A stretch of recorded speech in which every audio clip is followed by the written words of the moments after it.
आज एमती कौन है जो कारण मो कॉलेज रे एग्जाम मिस हो जाता। तो hello hi friends, welcome to my another mini blog.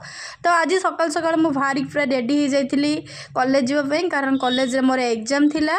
तो मु पूरा फुल रेडी हो जाइए। सकाल 7:30 मो क्लास थिला। तो बाहर देखला बेलू कालिकार झड़ तोफान देख पार्थ को अवस्था। आज भी वर्षा बहुत जोर से उठे, मुझे जानी मु कॉलेज रे पहुँची पारि कि नहीं। मनटा बहुत दुख है। तापर मन पड़ा अरे मुझे आईडी कार्ड ही पिंधि ना, से तो मेन जिन जदि मुझे नेबी ताहले तो मत कॉलेज रे एंट्री ही करने को देवेनि। तो फटाफट मुझे आईडी कार्ड पकईदेली। तो आईडी कार्ड पकई सारा पर कॉलेज पे फुल पूरा रेडी हो गली। तो रेडी हेले कौन हम बाहर तो गला बेलू बहुत जोर से वर्षा पकईला।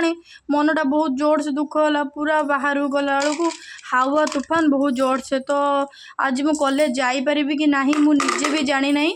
तो मुझे किस समय रहीगली, रहीकि बाहर पूरा रास्तार गला बेलू बहुत जोर से वर्षा होता। मुझे कैमेरा कैप्चर करें ना। जा हो एग्जाम स्टार्ट हवा आगु मुझे कॉलेज रे पहुँची गली। वीडियो भल लगे सब्सक्राइब गोटे निश्चय करेंगे रही।